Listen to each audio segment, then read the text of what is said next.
أعوذ بالله من الشيطان الرجيم.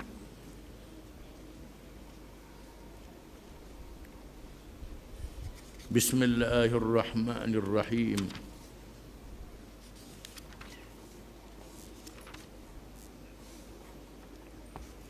والضحى والليل إذا سجى ما ودعك ربك وما قلى وللآخرة خير لك من الأولى ولسوف يعطيك ربك فترضى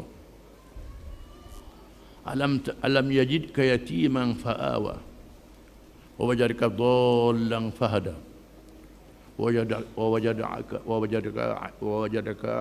ووجدك عائلا فأغنى فأما اليتيم فلا تقهر وأما السائل فلا تنهر وأما بنعمة ربك فحدث.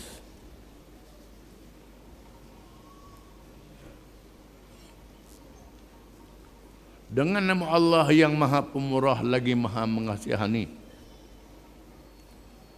Demi waktu duha dan malam apabila sunyi sepi, bahawa Tuhanmu wahai Muhammad sallallahu alaihi wasallam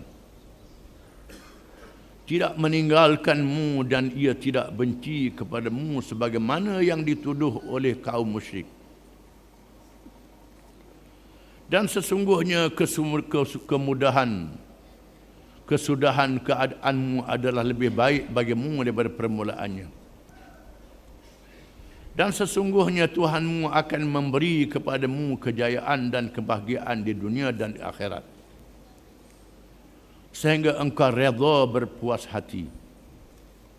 Bukankah ia mendapati engkau yatim piatu, lalu ia memberikan perlindungan, dan didapatinya engkau tercari-cari jalan yang benar, lalu ia memberikan petunjuk dengan wahyu Al-Quran, dan didapatinya engkau miskin, lalu ia memberikan kekayaan.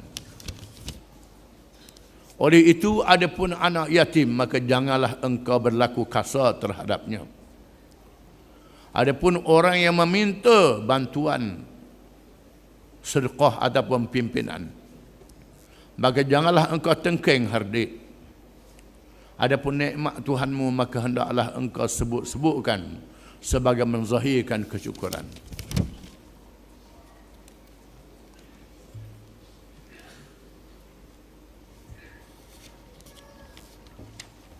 Surah ini dikenali dengan surah Ad-Duha, termasuk di dalam surah Makkiyah, surah yang diturunkan di Makkatul Mukarramah ketika Nabi SAW dan sahabat-sahabatnya menghadapi kezaliman orang-orang kafir musyrikin, kekerasan yang melampau. Maka Allah menurunkan surah yang terkandung di dalamnya ayat-ayat untuk menguatkan iman dan menguatkan semangat. Surah ini mendedahkan besarnya pribadi Nabi sallallahu alaihi wasallam, kurnia dan kelebihan yang diberi kepadanya oleh Allah Subhanahu wa taala. Dan Allah Ta'ala tidak membiarkan Nabi-Nya, tidak meninggalkan Nabi-Nya sallallahu alaihi wasallam, dan tidak memarahi Nabi-Nya sallallahu alaihi wasallam, tidak merendahkan Nabi sallallahu alaihi wasallam. Martabaknya diangkat, kedudukannya ditinggikan. Dia beri semangat yang mengembirakan bahawa hari akhirat, hari pembalasan, lebih besar berkali ganda daripada kesenangan dunia. Jangan rasa rendah dengan apa yang berlaku di dunia ini, kerana ganjaran hari akhirat lebih besar. Dan Allah Ta'ala telah menunjukkan kekuasaannya di bumi kepada Nabi SAW. Ketika Nabi dalam keadaan yatim piatu, Ada yang memeliharanya silih berganti. Kita akan baca ayatnya. Ketika Nabi dalam keadaan tidak ada harta, dia beri kepadanya harta yang datang melimpah ruah. Dalam keadaan yang lemah, dia beri kepadanya kekuasaan memerintah negara dan menunjukkan musuh-musuhnya. Surah ini benar-benar menunjukkan kehebatan kekuasaan Allah Subhanahu wa ta'ala. Allah memulakan surah ini dengan sumpah. Wad-duha, demi waktu duha. Demi waktu duha. Iaitulah awal saat, awal matahari naik mengikut pandangan Al-Imam As-Suddi. Demi permulaan siang mengikut tafsiran Qatadah. Qatadah juga imam di dalam ilmu tafsir, ilmu fiqh dan ilmu hadis. Demi naiknya matahari mengikut tafsiran Qutrub. Demi cahaya siang seluruh harinya mengikut tafsiran Mujahid, seorang ulama dalam ilmu tafsir. Menunjukkan bahawa Quran satu perkataannya sahaja memberi makna yang sangat besar, makna yang sangat hebat. Wal-laili idza saja, demi waktu malam apabila tibanya waktu malam, mengikut tafsiran Sa'id bin Jubair. Apabila tibanya gelap, mengikut tafsiran Ibnu Abbas. Apabila malam telah berlalu dengan tetap masuk sepenuhnya, mengikut tafsir Mujahid. Dan apabila perginya malam, mengikut tafsiran Ibnu Hanzalah dari Ibnu Abbas. Dan apabila tenanglah makhluk-makhluk yang berehat di waktu malam itu, mengikut tafsir Ikrimah, Atha dan Ibnu Zaid. Ini al-tafsiran ulama-ulama tafsir berhubung dengan tiap-tiap satu perkataan ini. Ma wadda'aka rabbuka wa ma qala. Tuhanmu tidak meninggalkanmu wahai Muhammad. Tuhanmu tidak meninggalkanmu wahai Muhammad. Dan Tuhanmu tidak mengapakanmu wahai Muhammad. Mengikut riwayatnya, Allah menurunkan ayat ini kerana cemahan orang-orang musyrikin. Cemahan orang-orang musyrikin setelah Nabi tidak membaca lagi ayat-ayat yang diturunkan kepadanya, tak ada wahyu yang diturunkan. Iqra, berapa ayat kemudian daripada lepas tu putus wahyu. Bila putus wahyu, maka orang kata Muhammad ni dimarah oleh Tuhan dia dah. Mengikut satu riwayat, isteri Abu Lahab, mak dara sabik dia sendiri, menghina Nabi SAW dengan tidak ada wahyu yang diturunkan. Lalu Allah menurunkan ayat ini, menurunkan suratul Duha untuk menenangkan Nabi SAW. Mengikut riwayat Aisyah radhiyallahu anha, Nabi merasa kesempitan dengan putusnya wahyu. Dan orang-orang kafir musyrikin berkata, Tuhan sudah lupakan wahai Muhammad. Tuhan tak turun lagi wahyu padamu. Lalu Allah menurunkan suratul Duha untuk menenangkan Nabi sallallahu alaihi wasallam. Untuk menenangkan Nabi sallallahu alaihi wasallam. Ma wadda'aka rabbuka wa ma qala. Ma wadda'aka wa ma qala. Dengan makna Tuhanmu tidak memutuskanmu wahai Muhammad. Dibaca dengan ma wadda'aka rabbuka wa ma qala. Tuhan tidak memutuskan wahyu meninggalkanmu wahai Muhammad. Dan mengikut qiraat Umar bin Khattab radhiyallahu anhu, ma wada'aka, dengan tidak ada sabdu. Sayyidina Umar baca ma wada'aka rabbuka wa ma qala. Tuhan tidak meninggalkanmu wahai Muhammad sallallahu alaihi wasallam. Dua-dua bacaan boleh, tetapi bacaan jumhurul ulama ma wada'aka dengan ada sabtu. Sayyidina Umar baca ma wada'aka.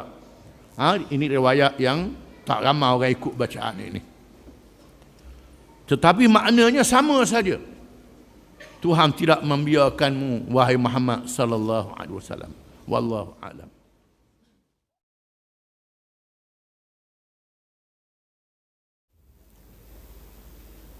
A'udzu billahi minasy syaithanir rajim. Walal akhiratu khairul laka minal ula. Wala sawfa yu'tika rabbuka fatarda.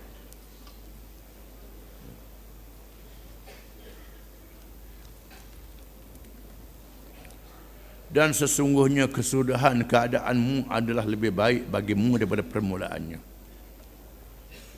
Dan sesungguhnya Tuhanmu akan memberi kepadamu kejayaan dan kebahagiaan dunia dan akhirat, sehingga engkau redha berpuas hati.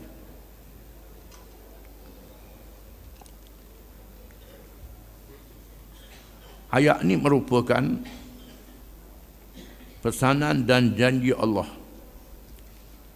kepada Nabi kita Muhammad sallallahu alaihi wasallam yang menghadapi penderitaan di Makkahul Mukarramah, menghadapi penderitaan dalam kehidupannya sejak kecil. Ayah dan ibu mati, datuk toki pula mati, puak saudara pula mati. Setelah dilantik menjadi rasul, padahal dia seorang yang baik, yang mulia, yang tinggi akhlaknya, dipuji oleh penduduk Mekah, diberi gelaran Al-Amin. Bila dilantik menjadi rasul menyampaikan Islam, berdakwah, dizalimi dan dihentam habis-habisan. Bukan saja diri Nabi, termasuk sahabat-sahabat dia. Dan Allah memberi semangat, walal akhiratu khairul laka minal ula. Dan sesungguhnya negeri akhirat lebih baik daripada negeri dunia. Yang akhir lebih baik daripada yang pertama. Sama ada yang akhir itu akhirat ataupun yang akhir itu kesudahan perjuangan. Dia beri kemenangan oleh Allah Subhanahu wa taala. Selepas berlakunya hijrah, dikalahkan musyrikin, ditawan Mekah, dikalahkan semua musyrikin di semenanjung Arab, disambung oleh sahabat-sahabatnya, menjatuhkan kuasa besar Parsi dan Rom. Islam menakluk dunia yang luas, diberi kekayaan yang melimpah ruah. Itu kemenangan dunia yang diberi oleh Allah kepada Nabi sallallahu alaihi wasallam. Dan sesiapa yang ikut perjalanan Nabi sehingga hari kiamat. Dan Allah Ta'ala jadikan kejayaan di dalam Islam ini mestilah melalui iman. Iman mesti diuji. Diuji sama ada bersabar ataupun bersyukur. Ujian kesabaran melalui kekalahan, melalui kelemahan, ditindas oleh musuh habis-habisan, difitnah oleh musuh habis-habisan, dilanyuk oleh musuh habis-habisan. Dilanyuk tujuannya untuk melahirkan iman yang betul di dalam hati. Hasiban nas an yutraku an yaqulu amanna wa hum la yuftanun wa laqad fatanna alladhina min qablihim fala ya'lamanna Allahu alladhina sadaqu wa la ya'lamanna al-kadhibin. Adakah manusia sudah cukup mereka berkata kami telah beriman, padahal mereka tidak diuji dan dicoba? Maka sesungguhnya Allah telah menguji orang-orang zaman dahulu. Maka termaklum di sisi Allah orang yang benar-benar beriman dan orang yang bohong. maka Allah Ta'ala uji keimanan itu dengan kesusahan. Begitulah barang-barang yang mahal diuji dahulu.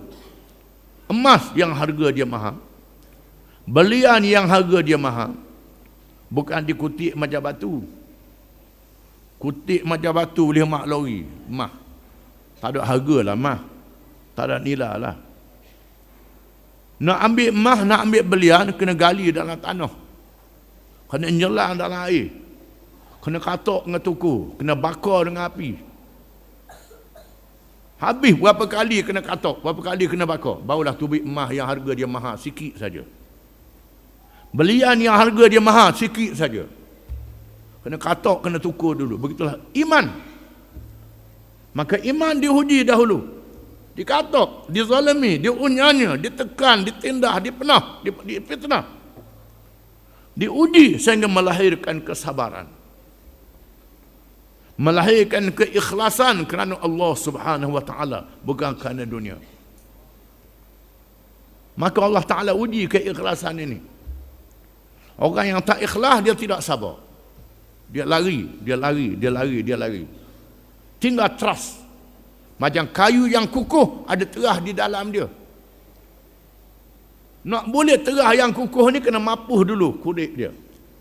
Mapuh dulu gubah dia. Sampai hancur. Dihentam oleh panas, dihentam oleh air, oleh hujan, sehingga tinggal terah. Bila terah tu, tahan sungguhlah. Mai terah mesu. Terah cengah, terah kayu. Begitulah emas. Begitulah perjuangan Islam ini. Maka Allah Ta'ala jadikan yang akhir lebih baik pada yang awal. Diuji kesabaran. Kemudian diuji pula kesyukuran. Setelah diberi kemenangan oleh Allah Ta'ala, datang pula kekayaan yang melimpah ruah. Kesenangan dunia yang melimpah ruah. Banyak kekayaannya, banyak kedudukannya, ketinggiannya. Ada orang tu leka pula dengan kesenangan. Lada dengan kesenangan, jadi mereka yang tak bersyukur. Yang tak bersyukur, tak jadi apa juga. Namun, ada orang yang masa susah dia tahan, masa senang dia tahan juga. Dia tak anyut dengan kesenangan itu. Tetap berpegang dengan Islam. Apabila isteri Nabi SAW yang ada di keliling Nabi ketika Islam mencapai kemenangan, mereka mesyuarat sama-sama mereka isteri Nabi ini.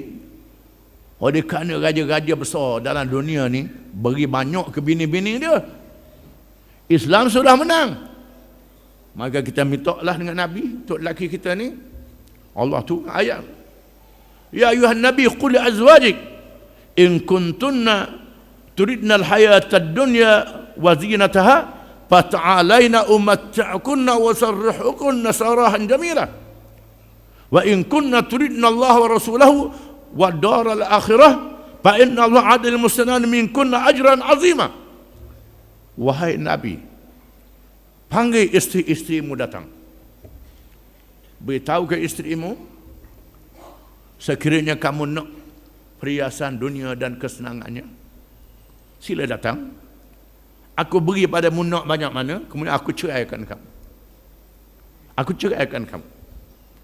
Sekiranya kamu menghendaki Allah dan Rasul, hari akhirat, Allah menyediakan untuk kamu pahala yang sangat besar. Maka Nabi panggil isteri dia. Nabi baca ayat ni. Isteri yang dia sayangi dibacanya ayat ni. Kalau mu nak, sila. Aku beri hak mu nak ni, Tuhan suruh aku cerai kamu. Kalau kamu nak akhirat, Allah Ta'ala menyediakan pahala yang sangat besar. Maka isteri Nabi yang menjawab, kami nak akhirat. Maka isteri-isteri Nabi layak disebut ummahatil mu'minin radhiyallahu anhunna. Ibu-ibu pada orang yang beriman yang boleh masuk syurga dengan Nabi SAW. Mereka layak mendapat kelebihan itu. Setelah mereka berjaya, sabar dan syukur dua-dua. Sabar menghadapi kesusahan, kepayahan dalam kehidupan dunia, dan bersyukur bila senang dan nikmat Dua-dua boleh berlaku. Maka menang pula di hari akhirat. Walal akhiratu khairul laka minal ula. Akhirat lebih baik daripada yang pertama di atas dunia ini. Kerana akhirat merupakan kesenangan yang kekal abadi selama-lamanya. Dunia sementara waktu sahaja. Dunia ni katalah panjang umur macam Nabi Nuh. Nabi Nuh 1000 tahun. Berdakwah 900 tahun lebih. Umur 1000 tahun. Nabi Nuh sudah mati. Nabi Nuh berada dalam kubur berapa ribu tahun? Tak tahu berapa ribu tahun. Tak puluh ribu tahun, tak tahu, wallahu a'lam. Menunjukkan bahawa kedudukan Nabi Nuh dalam kubur lebih lama pada dia hidup atas dunia 1000 tahun. Itulah dia alam akhirat. Tetapi manusia mementingkan sementara waktu. Dia alam dunia ini sementara waktu sahaja. Disebut dalam satu kisah yang menarik dalam kitab tasawuf. Bagaimana seorang adik tasawuf yang kuat berpegang dengan zuhud kehidupan dunia pergi ke Samarkand, negeri Asia Tengah, di zaman keagungan Islam. Zaman Islam menakluk dunia di masa itu. Samarkand di bawah wilayah Islam. Bila siapa di bandar Samarkand, lalu dia tanya di mana musafir khanah. Orang tak tunjuk kat mana musafir khanah. Musafir khanah ni ialah tempat rumah tumpangan percuma. Di zaman dulu kerajaan Islam menyediakan rumah tumpangan percuma. Zaman keagungan Islam, hotel percuma. Zaman tamadun Islam dulu. Hotel percuma ni macam mana nak maju negara? Tidak, negara jadi maju. Bila dia buat hotel percuma, orang ramai singgah. Bila orang ramai singgah, orang banyak nak beli makanan. Banyak orang jual. Banyak orang jual, banyak orang tanang pula di keliling. Maka jadi bandar. Ini sejarah tamadun Islam yang kita kena sedar. Kehebatan dunia Islam zaman dulu dengan percuma memajukan ekonomi. Manusia ini tak nampak bagaimana pembangunan bandar yang dirancang oleh Islam di zaman dulu. Ahli tasawuf ni, orang tak tunjuk rumah tumpangan, dia tanya kat mana istana raja. Orang tunjuk istana raja situ, dia pergi. Tanpa dia sedari pengawal, dia pun masuk dalam istana, buka buku dia, apa kain, tidur je kain. Lalu raja berjalan bersiap-siap, tengok ada seorang orang pelik. Duk balah dengan pengawal, pengawal sedar. Pengawal sedar, suruh dia keluar, tak mau keluar. Suruh keluar, tak mau keluar. Lalu raja pun campur tangan. Raja kata, awak dah tahu ke? Ini istana. Istana saya lah, istana betul lah ni. Dia larang masuk. Lalu dia pun tanya, siapa dia buat istana ni? Raja tu kata, toki saya. Lepas toki pun dia duduk. Ayah saya. Lepas ayah siapa dia pula? Saya lah. Lepas tuanku mati siapa dia pula? Anak. Lepas anak cucu. Rupanya rumah ni tak kekal tuang dia. Pindah. Mari orang ni duduk, lepas tu pindah pergi, mari orang lain pula duduk, rumah tumpangan dia kata. Rumah tumpangan kata dia. Di mana dia merupakan cara menasihat pemerintah di zaman itu. Kita di atas dunia rumah tumpangan saja. Akhirat ialah kekal selama-lamanya. Tuhan kata ke Nabi, walal akhiratu khairul laka minal ula. Akhirat lebih baik daripada yang pertama, khususnya dalam kehidupan dunia. Walal sawfa yu'tika rabbuka fatarda. Tuhan akan beri, Tuhanmu akan beri pada kamu dan kamu redha dengan pemberian Tuhan kamu. Kamu redha. Disebut dalam hadis Nabi memanggil anak beranak dia, Bani Hashim dan Bani Muttalib, berhimpun di rumah Abu Talib. Nabi menyampaikan ucapan. Setelah memuji Allah Ta'ala dengan pujian yang Allah, Nabi kata, kamu akan mati sebagaimana kamu tidur. Kamu akan dibangkitkan sebagaimana kamu bangkit daripada tidur. Sama ada ke syurga selama-lama ataupun ke neraka selama-lama. Aku dilantik oleh Allah menjadi Rasul. Tapi aku tak boleh menyelamatkan kamu. Walaupun kamu ni anak beranak aku. Kecuali kamu beriman. Kamu beriman, kamu ikut Islam, barulah aku boleh tolong kamu. Kalau kamu tak beriman, aku tak boleh beri syafaat tolong kamu. Walaupun mu ni anak beranak aku yang dekat, kata Nabi, ke anak beranak dia. Bila berlakunya hari kiamat, sama ada ke syurga selama-lama ataupun ke neraka selama-lama.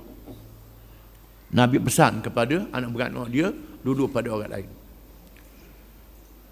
Dan Allah Ta'ala pesan ke Nabi, wahai Muhammad sallallahu alaihi wasallam, Tuhan akan beri padamu, beri kemenangan dunia dan kemenangan di hari akhirat, dan kamu akan redha dengan pemberian Tuhan kamu itu. Dunia pun kamu redha, akhirat pun kamu redha. Wallahu a'lam.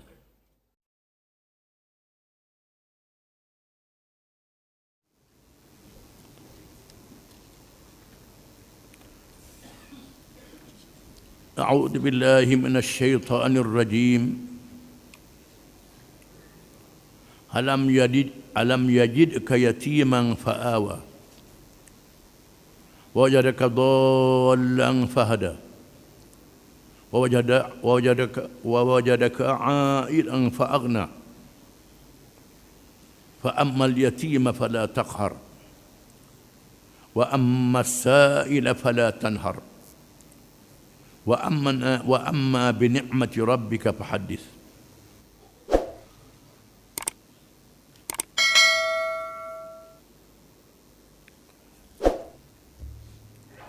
Maksudnya,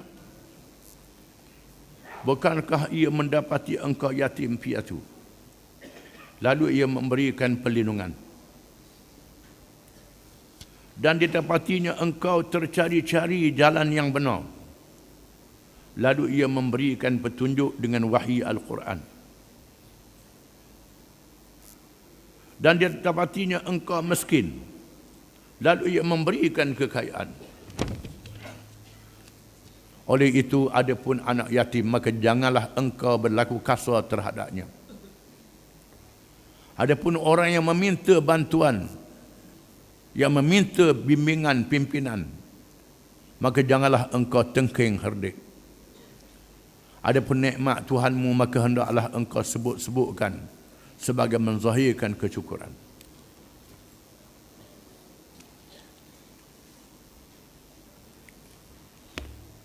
Ayat ini ditujukan kepada Rasulullah sallallahu alaihi wasallam,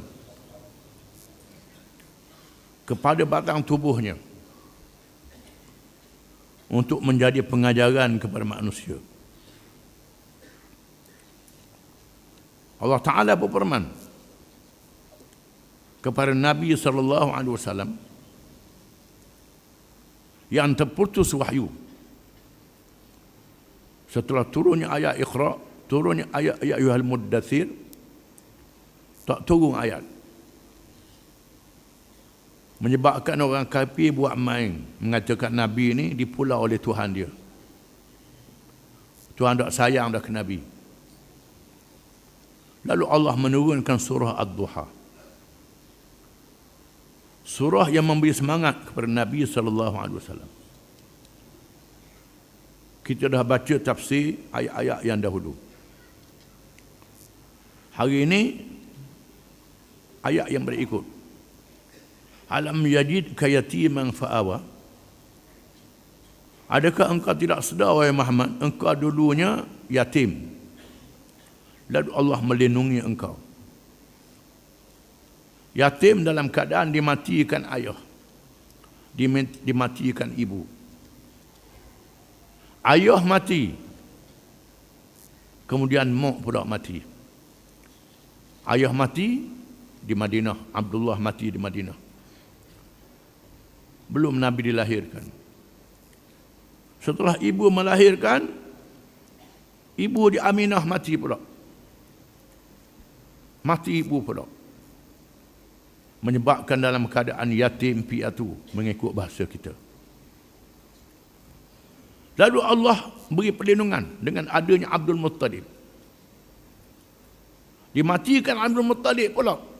Ada Abu Talib yang menjaga dia sehingga dia lantik menjadi Rasul. Diatur oleh Allah Ta'ala. Mengikut huraian almarhum Dr. Sa'id Ramadan Al-Buti dalam kitabnya Fiqhus Sirah, Allah Ta'ala melakukan perkara ini mengandungi hikmat yang sangat besar. Bukan begitu sahaja, ada hikmat yang sangat besar. Di antara hikmatnya ialah untuk mendidik Nabi SAW secara bersendirian. Dipantau terus oleh Allah Ta'ala. Walaupun Allah Ta'ala memantau terus, tetapi tidak ada manusia yang ganggu dia. Ayah dia tak ganggu dia, mak dia tak ganggu dia. Tak kira sebab nak ganggu dia. Supaya pengasuhan dan pendidikan Nabi SAW terus daripada Allah Ta'ala. Kerana orang yang nak lantik jadi Nabi akhir zaman ni bukan sebarangan orang. Orang yang sangat hebat, yang istimewa, sifat kejadiannya, akal fikirannya, tubuh badannya istimewa daripada manusia-manusia yang lain.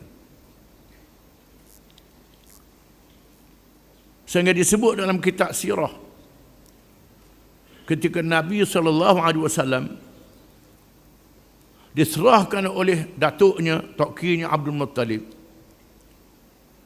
kepada Halimatus Sa'diyah, ibu susunya, supaya Nabi disusukan oleh Halimatus Sa'diyah di kawasan pendalaman, kawasan darat, kawasan hulu,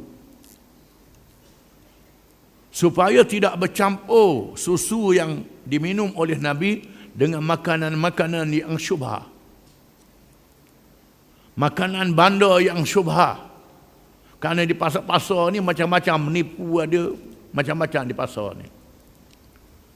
Adapun orang dulu, orang darat, dia kerja dengan titik peluh dia sendiri. Makanan titik peluh dia sendiri jadi darah daging dia. Ini susu yang menyusu Nabi SAW.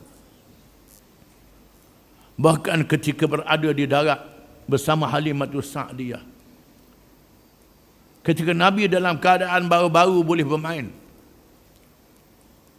di mana anak-anak Halimatus Sa'diyah melihat peristiwa yang menakutkan, bila datang para malaikat.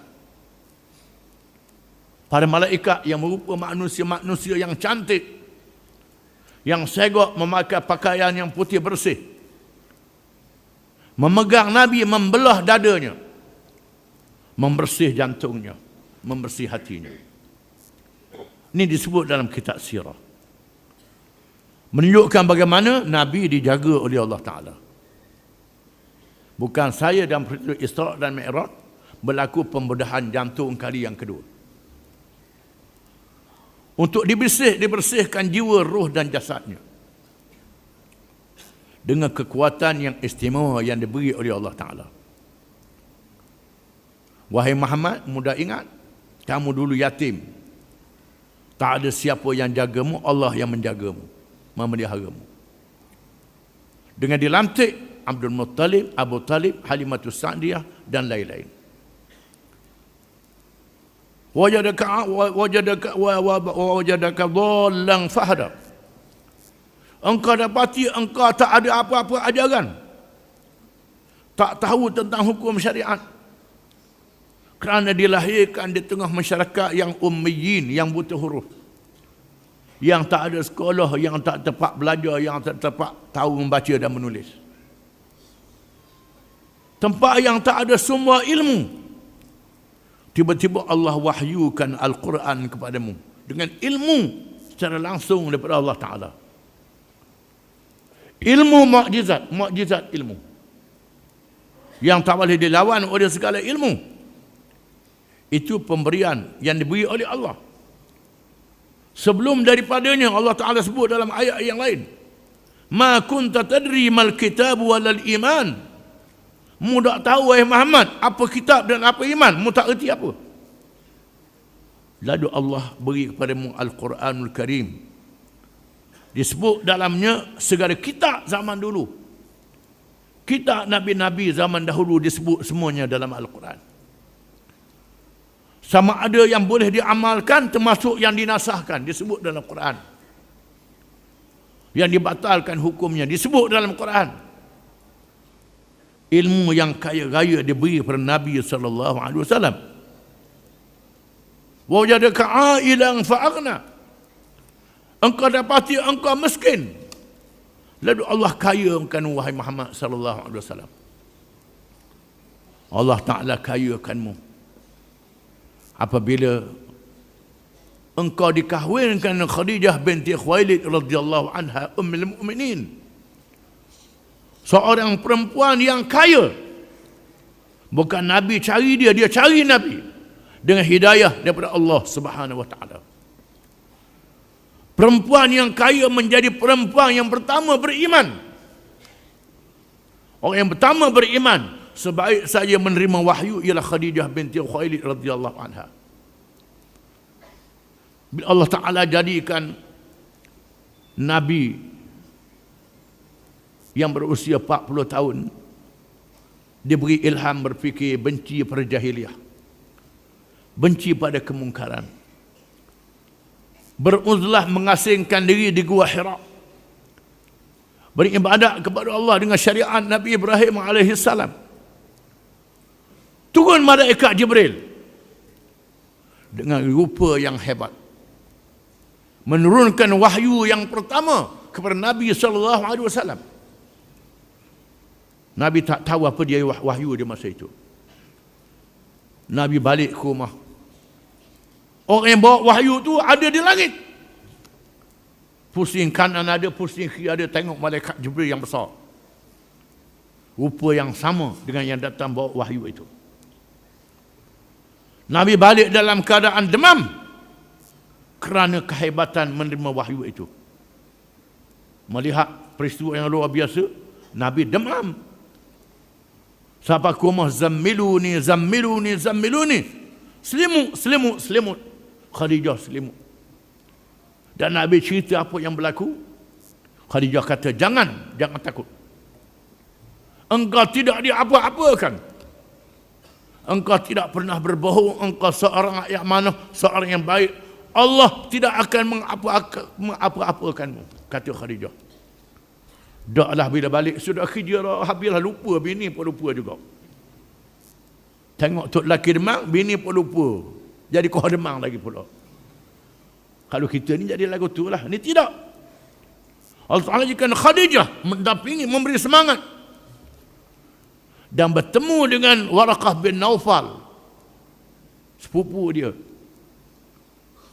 Seorang yang jarang ada di Mekah, yang ada ilmu, yang membaca kitab-kitab agama zaman dahulu.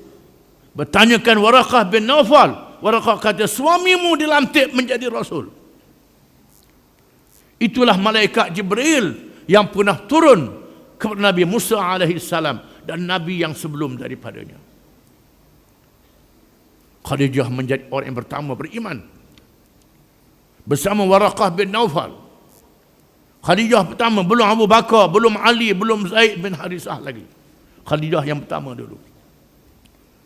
Bukan sekadar itu, menghabiskan hartanya untuk dakwah menegakkan Islam. Nabi tak ada peluang lagi nak bekerja kerana berdakwah ke sana kemari. Maka harta Khadijah lah yang menanggung kehidupan Nabi dalam menjalankan kerja dakwah ini. Allah Ta'ala jadikan fa'aghna, kayakan dengan adanya Khadijah binti Khuwailid radhiyallahu anha, yang diatur oleh Allah Ta'ala. Bukan bening yang kata wa abi pitih aku je. Dok begitu, tidak. Mendukung perjuangannya. Khadijah mendukung perjuangan suami Muhammad SAW. Allah Ta'ala jadikan wahai Muhammad yang miskin tiba-tiba kaya, dibiayai oleh seorang perempuan yang kaya, Khadijah binti Khuwailid radhiyallahu anha. Oleh itu wahai Muhammad, Fa ammal yatima fala taqhar. Maka adapun terhadap anak yatim, jangan berkasar dengan anak yatim.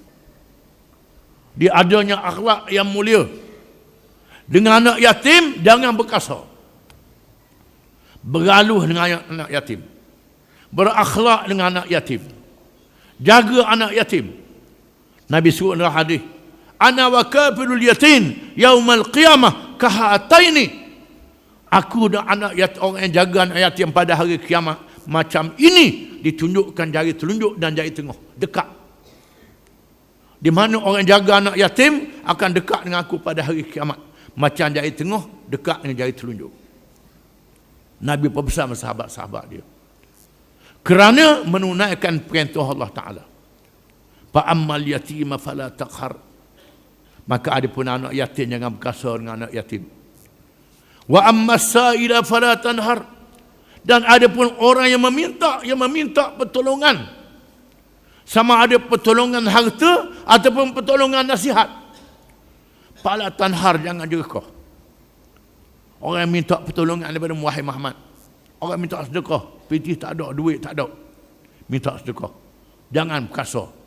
Tolong orang minta sedekah. Sama dia ikhlas, dia tak ikhlas, dia betul, dia salah, itu hak dia. Itu hak dia dengan Tuhan. Kalau dia tipu, itu dia dengan Tuhan. Kita yang tolong dia tak dapat pahala. Walaupun dia sebut dalam hadis, barang siapa yang minta sedekah bukan kerana darurat, dia senang. Dia senang, tak ada apa-apa, dia segar sengaja minta sedekah. Perangai minta sedekah. Kerja malah, tubuh sihat. Sengaja minta sedekah. Ada kemampuan, sengaja minta sedekah. Tuhan luruhkan daging muka dia pada hari kiamat, di padang mahsyar. Orang ni tak ada maruah. Walaupun kerja minta sedekah ni satu kerja yang Nabi marah, tapi bila orang minta sedekah, jangan marah kalau minta sedekah. Beri nasihat. Wa ammas sa'il afala tanhar. Dan adapun orang yang minta sedekah, jangan tengkeng dia. Ucapkan dengan bahasa yang halus, dengan bahasa yang baik, jangan ungkit. Wa amma bi ni'mati rabbika fahadis. Dan adapun terhadap nikmat Tuhanmu, maka ucapkan, sebutkan nikmat Tuhanmu. Apa-apa nikmat yang Tuhan beri kepadamu, mu sebutlah. Cerita nikmat itu. Sama ada cerita bersyukur di hadapan Allah, alhamdulillah, ataupun cerita kepada manusia. Beritahu kepada manusia, ini nikmat yang Tuhan beri pada saya. Nikmat yang Tuhan kurnia kepada saya. Kena sebut ini nikmat daripada Allah Ta'ala. Saya jadi gini ni Tuhan beri. Jangan kata saya baru jadi gini sebab cerdik saya. Pandai saya. Saya pandai dah mung bodoh. Sedap kata orang bodoh pula. Tu tak boleh. Tak boleh. Kita kena sebut ini kurnia daripada Allah. Pemberian daripada Allah. Tuhan beri pada kita. Maka cakapkan nikmat yang Tuhan beri pada kita ni. Wallahu a'lam.